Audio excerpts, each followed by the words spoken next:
오늘 우리가 읽은 시편 81편과 82편은 모두 다윗 시대 아삽이 지은 시입니다. 시편 81편은 감사 예배의 시이며 82편은 지혜의 시입니다. 시편 81편의 주제는 언약 율법에 따른 하나님 찬양 촉구 및 하나님의 청종 요구의 말씀 대언입니다. 그리고 82편의 주제는 세상 재판장들 향한 절대 재판장이신 하나님의 경고입니다. 오늘 이 가운데 시편 81편에 대해서 살펴보려고 하는데, 81편은 크게 두 문단으로 나눌 수가 있습니다. 5절까지는 출애굽 사건으로 수립된 언약에 근거한 주의 규례에 따른 찬양 촉구이고요. 6절에서 16절은 선민의 청종을 간곡히 당부하시는 하나님의 말씀의 대언입니다. 오늘 이 가운데 11절, 12절 말씀에 대해서 살펴보겠습니다. 내 백성이 내 소리를 듣지 아니하며 이스라엘이 나를 원하지 아니하였도다. 그러므로 내가 그의 마음을 완악한 대로 버려두어 그의 임의대로 행하게 하였도다. 여기서 하나님 이스라엘 백성들의 죄악에 대해서, 잘못에 대해서 지적하시는데, 그것은 그들이 하나님께로 돌이키지 않았다는 겁니다. 사람은 연약한 존재입니다. 그래서 누구나 잘못할 수 있고 누구나 원치 않는 죄악을 저지를 수도 있습니다. 복의 근원이었던 아브라함도 여기서 자유롭지 못해요. 하나님의 위대한 종이었던 모세도 그랬고 다윗도 그랬습니다. 위대한 신앙의 인물들도 그러했을진데, 일반 백성들이 죄를 짓고 실수하고 잘못하는 것은 어찌 보면 당연한 겁니다. 그러나 문제는 뭡니까? 회개입니다. 아브라함과 모세와 다윗 똑같이 죄를 지었지만 그들은 곧 회개로 나아갔습니다. 그래서 그들의 실수와 잘못을 바로 잡았습니다. 하나님과의 관계가 회복되었던 겁니다. 이것이 그들과 일반 백성이 달랐던 점입니다. 하나님은 죄악을 저지르고도 무감각하게 지내는 이스라엘 백성들에게 선지자들을 보내십니다. 그래서 그들의 죄악을 깨닫게 하시죠. 그래서 회개하고 돌이킬 것을, 하나님과의 관계가 회복될 것을 요청하신 거예요. 하지만 그들은 도리어 하나님께서 보내신 선지자들을 핍박하고 때로 죽이기까지 했어요. 여러분, 영적으로 가장 어두웠던 시기에 하나님께서 가장 많은 선지자들을 보내주셨습니다. 하지만 그들은 도리어 그들을 죽였어요. 북이스라엘이 있었고 남유다가 있었죠. 그런데 북이스라엘도 그렇고 남유다도 그렇고 하나님께서 가장 많은 선지자들을 보내주셨던 시대는 멸망할 때, 나라가 멸망할 즈음, 북이스라엘이 멸망할 즈음 하나님께서는 선지자들을 보내주시고, 남유다도 멸망할 때쯤 하나님께서 선지자들을 보내주셔요. 한꺼번에 보내주세요. 하박국, 예레미야, 에스겔, 다니엘, 스바냐, 5명의 선지자가 남유다 끝자락에 활동했어요. 하나님께서 그렇게 보내주신, 북이스라엘도 마찬가지고. 하지만 그들은 고집스럽게 회개하지 않아요. 도리어 진실한 선지자들을 핍박하고 죽이기까지 합니다. 그들은 자신의 죄를 알면서도 회개하지 않고 자신들의 실수와 잘못을 바로잡지도 않았고 하나님께로 돌이키지도 않았고 회개하지 않았고 하나님과의 관계가 회복되지 않았습니다. 그 결과 하나님은 그들을 향해 이렇게 말씀하십니다. 내 백성이 내 소리를 듣지 아니하며 이스라엘이 나를 원하지 아니하였도다. 그러므로 내가 그의 마음을 완악한 대로 버려두어 그의 임의대로 행하게 하였도다. 하나님께서 그들의 마음이 완악한 대로 내버려뒀다 라는 말이에요. 그래서 그들의 뜻대로 니들 마음대로 해. 쉽게 말해서 이거예요. 그래, 니들 마음대로 해봐. 이렇게 놔뒀다는 겁니다. 여기서 버려두어 라는 말은요, 방치했다 라는 의미입니다. 즉 내버려두어서 방치하고 유기했다 라는 의미예요.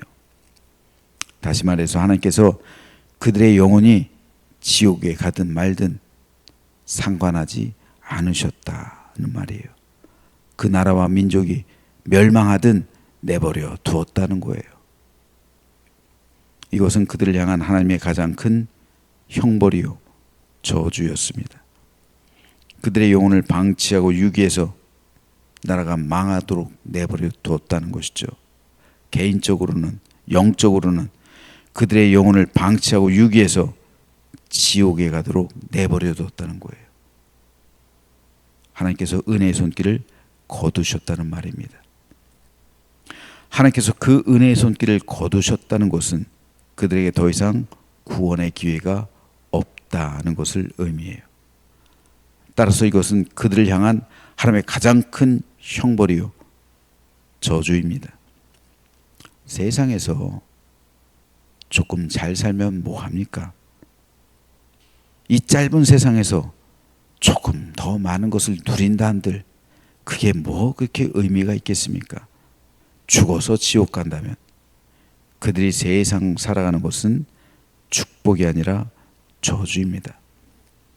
이 세상에서 평안하게 사는 것 같고 아무 문제 없는 것 같지만 하나님께서 유기한 사람, 하나님께서 내버려둔 사람, 하나님께서 방치한 사람의 종말은 지옥에서의 끔찍한 형벌입니다.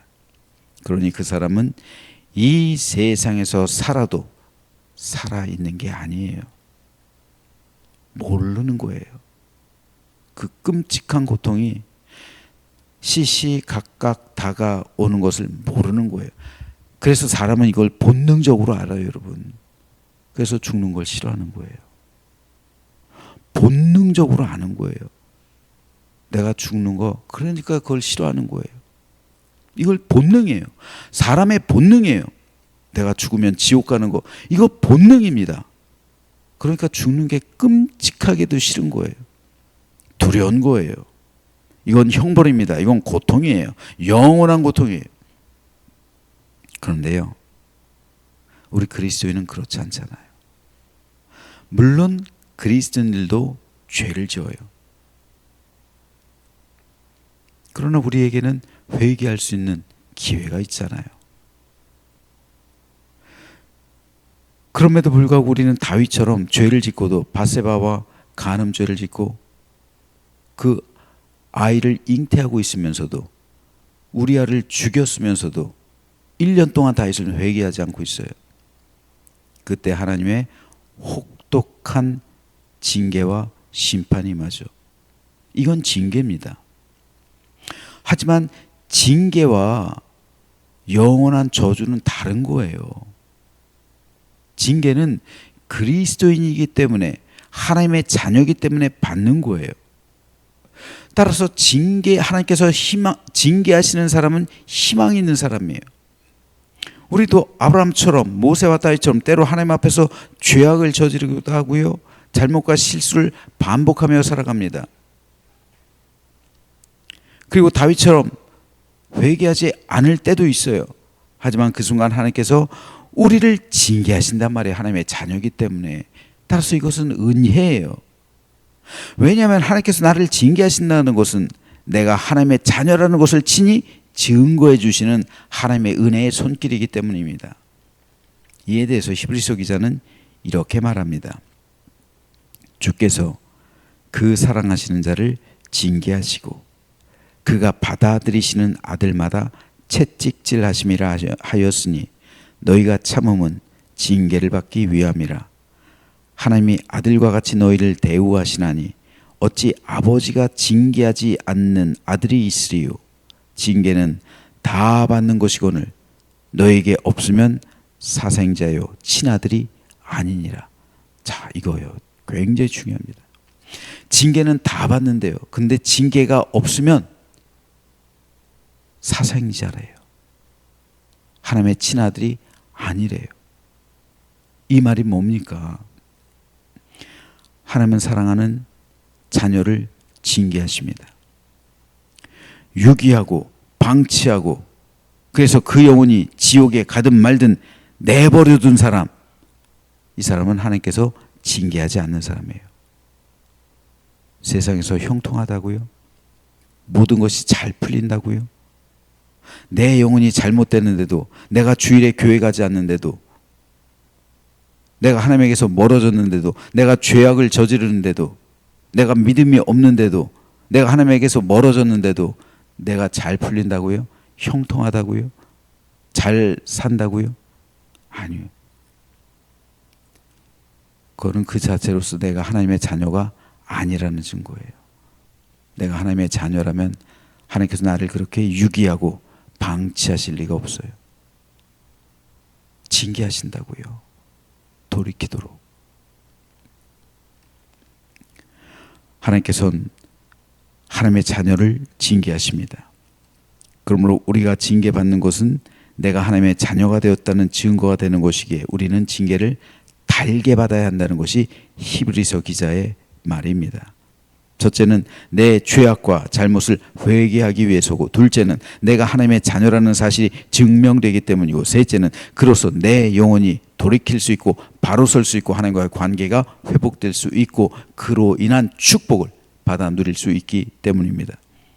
그래서 요한은 징계에 대해서 이렇게 말합니다. 무릇 내가 사랑하는 자를 책망하여 징계하노니 그러면 내가 열심을 내라 회개하라.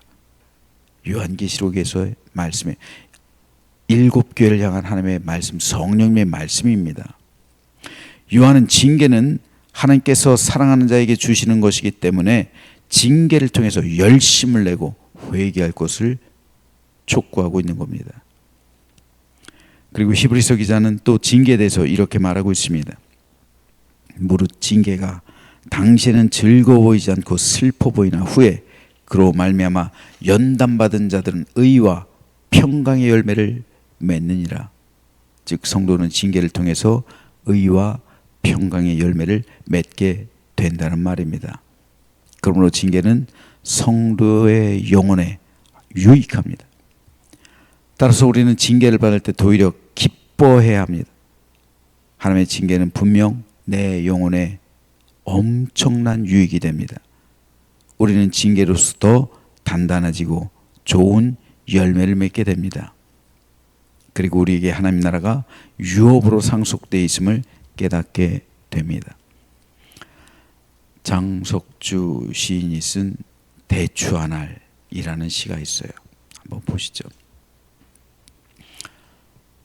저절로 붉어질 리는 없다.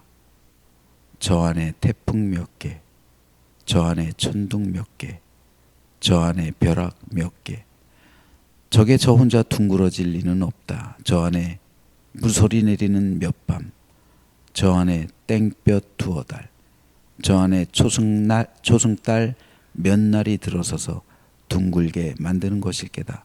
대추야, 너는 세상과 통하였구나. 대추 한 알, 붉은 대추 한 알이 붉어지기까지 태풍 몇 개, 천둥 몇 개, 벼락 몇 개, 그쵸? 그 세월을 견뎌내야 파란 대추가 붉어진다는 그런 통찰입니다. 우리네 인생도 마찬가지예요.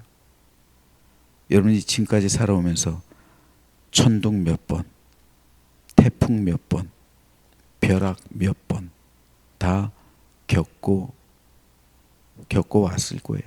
어쩌면 지금도 그 태풍 가운데 있을 수도 있습니다. 그런데 그것이 연단일 수도 있고요. 때로는 징계일 수도 있어요. 하나님께서 우리를 사랑하셔서, 그러나 중요한 것은요, 이 모든 것이 다 하나님의 은혜의 손길이라는 거예요. 연단도 그렇고 징계도 그렇고 하나님의 백성에게 있어서는 이 모든 것들이 다 나를 훈련시켜서 좋은 열매를 맺게 하기 위함입니다. 그래서 히브리서 기자의 말처럼 의와 평강의 열매, 그 열매를 맺게 하기 위해서 나로 하여금 때로는 연단하시기도 하고 때로는 징계하시기도 하면서 나로 하여금 의와 평강의 열매를 맺게 하신다는 겁니다. 따라서 연단과 징계는 축복입니다. 그 당시는 아프고 힘든 게 분명한 사실입니다. 하지만 그때가 지나가고 나면 하나님의 은혜와 사랑에 감격하며 감사할 날이 반드시 오게 될 것입니다. 우리가 진정 하나님의 자녀라면 우리 인생길에 반드시 하나님의 연단 과정과 징계하심이 있을 겁니다. 우리 인생에 태풍 몇 번, 천둥 몇 번, 벼락 몇 번 있을 겁니다. 우리는 완전하지 않기 때문에 그래요. 크게 보면요, 우리 민족도, 이 나라 이 민족도 하나님의 징계 아래 있습니다.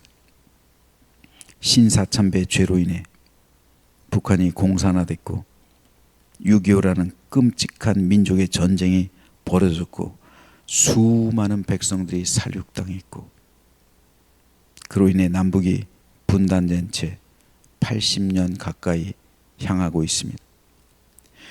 그런데 아직까지도 우리는 이 신사참배라는 끔찍한 배교의 죄를 공적으로 회개하지 않고 있어요. 이게 우리 교회들의 당면한 과제입니다. 풀어야죠. 이스라엘 민족도 그랬어요. 이스라엘 민족 70년 만에 돌아오면서 가장 먼저 한 일이 회개운동이에요. 140년 후에 느헤미야와 에스라에 의해서 주도된 종교개혁, 철저한 회개운동이었어요. 우리 조상들의 죄, 그들이 죄를 졌습니까? 140년이 흐른 그들이 죄를 졌어요? 아니잖아요. 선조들이 죄를 졌잖아요. 그런데 140년 후에 에스라와 느헤미야가 공적으로 회개운동을 하면서 종교개혁을 일으킨 거예요. 그래서 나라를 새롭게 만든 거예요. 마찬가지입니다. 우리가 죄 졌어요? 우리 죄 짓지 않았어요. 하지만 우리 선조들의 죄악, 그 죄악을 회개해야, 공적으로 회개해야 하나님의 은혜의 손길, 하나님의 그 징계가 끝나는 거예요. 이 나라 이 민족이 살 길은 여기에 달려있다, 이 회개에 달려있다, 저는 믿습니다. 한국 교회와 성도가 진짜 애국자라면, 그래서 나라와 민족이 잘 되기를 바란다면 속히 이 회개 운동에 동참해야 합니다. 그래야 하나님께서 징계의 손길을 거두시고 나라와 민족을 회복시켜 주시는 거예요. 그리고 이것은 개인의 삶도 마찬가지입니다. 저 여러분 가운데 아직까지 회개하지 않은 죄가 있다면, 그래서 하나님의 징계를 경험하고 있다면 오늘 이 시간 하나님 앞에서 진실한 회개로서 하나님의 은혜의 손길을 경험하게 되시길 소망합니다. 그러면 하나님께서 모든 죄를 용서해 주실 것이고 예수 그리스도의 보혈로 우리의 모든 죄를 씻어 주셔서 내 영혼과 삶의 모든 것이 회복되고 심령이 상쾌하게 되는 때가 이르게 됨을 믿으시길 바랍니다. 그래서 모든 것이 회복되어서 하나님 안에서 누리는 새로운 기쁨과 감사와 은혜와 축복이 가득하며 하나님께서 모든 문제 풀어주셔서 형통케 되는 매일의 삶이 되시길 주님의 이름으로 축원합니다.